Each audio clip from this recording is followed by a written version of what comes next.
Assalamualaikum warahmatullahi wabarakatuh. Perkenalkan, kami dari kelompok 1 yang beranggotakan Ekawati Ningtyas Stuti NIM 193141068.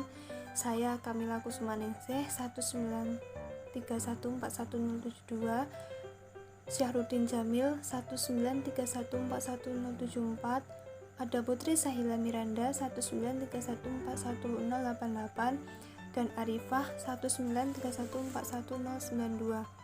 Di sini kami akan menyampaikan materi yang berjudul Undang-Undang Dasar Republik Indonesia 1945 dan amandemennya.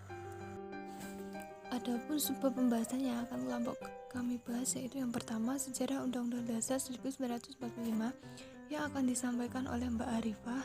Kemudian pengertian Undang-Undang Dasar 1945 yang akan disampaikan oleh saya sendiri, Kamila.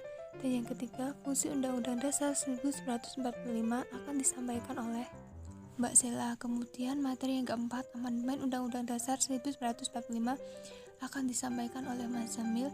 Dan subbab terakhir akan disampaikan oleh Mbak Eka dengan tujuan amandemen Undang-Undang Dasar 1945. Assalamualaikum warahmatullahi wabarakatuh. Perkenalkan, nama saya Arifah dengan NIM 193141092. Di sini saya akan menyampaikan materi mengenai sejarah dari Undang-Undang Dasar 1945.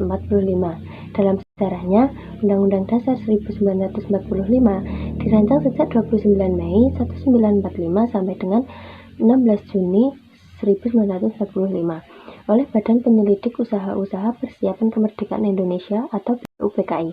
Dalam bahasa Jepang dikenal sebagai Dokuritsu Zunbi Tosakai, yang beranggotakan 21 orang dan diketuai oleh Insinyur Soekarno dan Dr. Andos Muhammad Hatta sebagai wakilnya. Latar belakang terbentuknya konstitusi Undang-Undang 1945 bermula dari janji Jepang untuk memberikan kemerdekaan bagi Indonesia di kemudian harinya. Setelah kemerdekaan diraih, kebutuhan akan sebuah konstitusi resmi nampaknya tidak bisa ditawar-tawar lagi dan segera harus dirumuskan.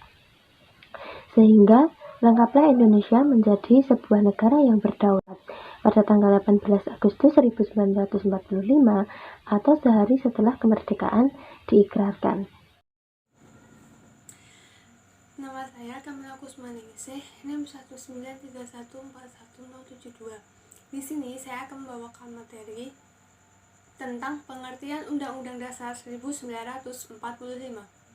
Sebelumnya, pengertian Undang-Undang Dasar Negara adalah peraturan perundang-undangan yang tertinggi dalam negara dan merupakan hukum dasar negara yang tertulis dan mengikat, yang berisi tentang aturan yang harus ditaati. Hukum dasar negara meliputi keseluruhan sistem ketatanegaraan yang berupa kumpulan peraturan yang membentuk negara dan mengatur pemerintahannya. Sebagai negara yang berdasarkan atas hukum, tentu Indonesia memiliki suatu konstitusi yang dikenal dengan UUD 1945 atau panjangan dari Undang-Undang Dasar 1945. Pengertian Undang-Undang Dasar 1945 adalah hukum dasar tertulis dan juga konstitusi pemerintahan negara Republik Indonesia. Undang-Undang Dasar merupakan keseluruhan naskah yang terdiri dari pembukaan dan pasal-pasal atau pasal 2 aturan tambahan. Pembukaan terdiri atas 4 alinea, yang di dalam alinea keempat terdapat rumusan Pancasila, dan pasal-pasal Undang-Undang Dasar 1945 terdiri dari 20 bab dan 72 pasal, yang dimulai dari pasal 1 sampai pasal 37, kemudian ditambah dengan 3 pasal aturan peralihan dan 2 pasal aturan tambahan. Sekian materi saya, selanjutnya akan disampaikan oleh pemateri selanjutnya. Di sini dengan saya Putri Sahila Miranda dengan NIM 193141088. Di sini saya akan menjelaskan tentang fungsi Undang-Undang Dasar 1945. Sebagai hukum dasar, UUD 45 ini memuat norma dan aturan yang dimana semua komponen harus diamati dan diimplementasikan. UUD 45 ini bukan hukum umum, tetapi hukum dasar, yaitu hukum yang tertulis sebagai dari hukum dasar. UUD 45 ini merupakan sumber hukum perundang-undangan. Oleh karena itu, masing-masing hukum seperti undang-undang, peraturan pemerintah, peraturan presiden, bahkan setiap tindakan atau kebijakan pemerintah harus didasarkan pada fakta regulasi yang lebih tinggi. Regulasi tersebut bersumber dari aturan hukum dan peraturan yang harus diikuti oleh Pancasila. Adalah ketentuan dari UUD 45 dan sumber dari segala isinya, yaitu sumber hukum nasional. Dan dalam hal ini UUD 45 berada dalam kerangka ketertiban hukum atau peraturan perundang-undang Indonesia yang memiliki tempat dalam sistem hierarki tertinggi. Dalam kaitan ini UUD 45 itu juga berfungsi sebagai alat. Nah, dalam pengertian UUD 45, norma hukum lebih banyak dikendalikan, rendah menurut atau tidak sesuai dengan norma hukum yang lebih tinggi. Konstitusi juga berperan sebagai organisasi kekuasaan negara, pengatur pembagian atau metode pelaksanaannya. Selain dari UUD 45, juga berperan dalam menentukan hak dan kewajiban negara, lembaga negara, dan warga negara. Dan akan dilanjutkan oleh pemateri selanjutnya. Assalamualaikum warahmatullahi wabarakatuh. Perkenalkan, saya Syahrudin Jamil dengan NIM 193141074. Nah, di sini saya berkesempatan untuk menjelaskan mengenai amandemen Undang-Undang Dasar. Nah, sebelum berinjak pada hasil amandemen, tentunya kawan-kawan pasti pernah berpikir, atau mungkin dari teman-teman ada yang beberapa belum tahu, apa sih itu amandemen? Nah, bagi teman-teman yang belum tahu, amandemen di sini diartikan sebagai perubahan. Dan jadi pada periode sebelumnya itu pernah terjadi itu sebuah perubahan Undang-Undang Dasar atau amandemen Undang-Undang Dasar. Nah, lantas apa sebab? Nah, sebab-sebab atau latar belakangnya itu yang pertama itu adalah lemahnya checks dan balance, intuisi ketatanegaraan. Dan untuk yang kedua itu kekuasaan itu terlalu dominan, itu berada pada tangan presiden. Nah, yang ketiga itu pengaturannya itu terlalu fleksibel. Dan yang keempat yaitu terbatasnya pengaturan jaminan akan HAM.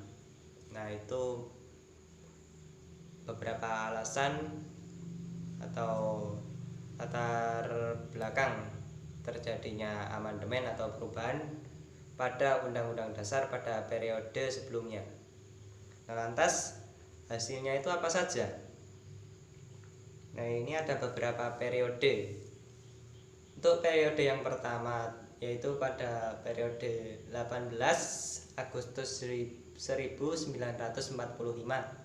sampai 27 Desember tahun 1949.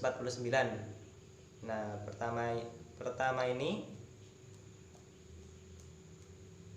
diberi nama dengan Undang-Undang Dasar 1945. Nah, pada periode selanjutnya itu pada periode 27 Desember 1949 sampai 17 Agustus 1950 dari nama Undang-Undang Dasar 1945 tadi diubah menjadi Undang-Undang Dasar RIS 1949. Nah, untuk periode selanjutnya itu pada periode 17 Agustus tahun 1950 sampai 5 Juli 1959 dari UUD RIS 1949 tadi diganti menjadi UUD S 1950. atau Undang-Undang Dasar sementara. Nah, pada periode berikutnya yaitu periode 5 Juli 1959 sampai 19 Oktober 1999. Dari nama UUD S atau UUD sementara 1950 diganti kembali menjadi Undang-Undang Dasar 1945 amandemen. Nah, terus yang selanjutnya itu ada periode 19 Oktober tahun 1999 sampai 18 Agustus tahun 2000. Ini amandemen yang pertama. Terus periode 18 Agustus tahun 2000 sampai 9 November tahun 2001. Nah, ini amandemen yang kedua. Terus yang selanjutnya periode 9 November pada tahun 2001 sampai 10 Agustus tahun 2002. Nah, ini amandemen yang ketiga. Dan yang terakhir yaitu pada periode 10 Agustus tahun 2002 sampai sekarang ini. Ini berada pada amandemen yang keempat.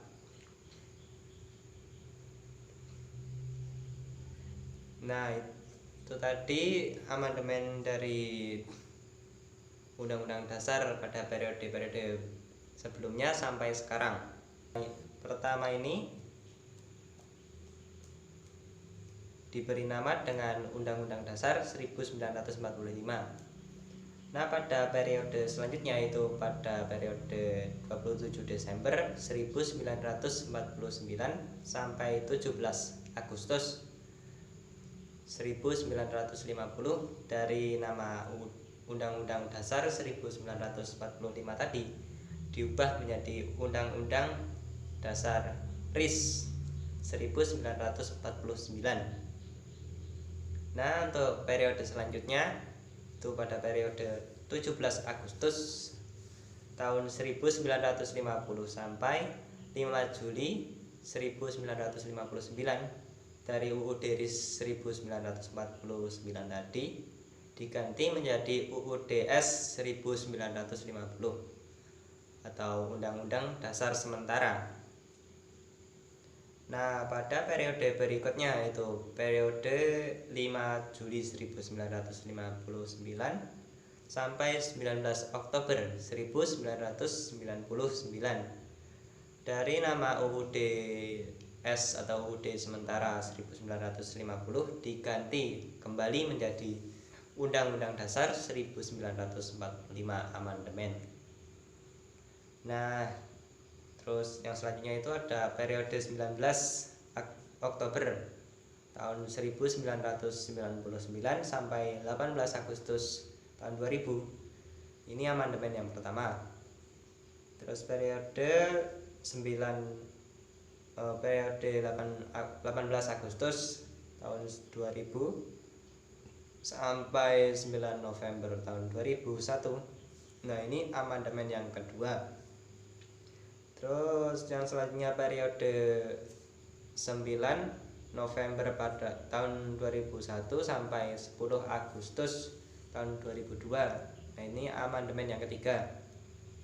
Dan yang terakhir yaitu pada periode 10 Agustus tahun 2002 sampai sekarang ini. Ini berada pada amandemen yang keempat. Nah, itu tadi amandemen dari Undang-Undang Dasar pada periode-periode sebelumnya sampai sekarang. Saya Ekawati Ningtyas-Tuti NIM 193141068 dan di sini saya akan menjelaskan tentang tujuan amandemen dari Undang-Undang Dasar 1945. Untuk tujuan yang pertama adalah untuk menyempurnakan aturan dasar mengenai tatanan negara supaya dapat lebih mantap dan dapat mencapai tujuan nasional serta menyempurnakan aturan dasar mengenai jaminan dan pelaksanaan kekuatan rakyat. Tujuan yang kedua adalah memperluas partisipasi rakyat agar sesuai dengan perkembangan paham demokrasi. Tujuan yang ketiga adalah untuk menyempurnakan aturan dasar mengenai jaminan dan perlindungan hak agar sesuai dengan perkembangan hak asasi manusia dan peradaban umat manusia yang menjadi syarat negara hukum. Tujuan yang keempat adalah untuk melengkapi aturan dasar dalam penyelenggaraan negara yang sangat penting bagi eksistensi negara dan perjuangan negara untuk mewujudkan demokrasi. Tujuan yang kelima atau yang terakhir adalah untuk menyempurnakan aturan dasar mengenai kehidupan bernegara dan berbangsa sesuai dengan perkembangan aspirasi kebutuhan dan juga kepentingan bangsa serta negara Indonesia sekaligus mengakomodasi kecenderungannya untuk kurun waktu yang akan datang. Sekian presentasi dari kelompok kami. Apabila ada salah kata, kami mohon maaf. Wabillahi taufiq wal hidayah. Wassalamualaikum warahmatullahi wabarakatuh.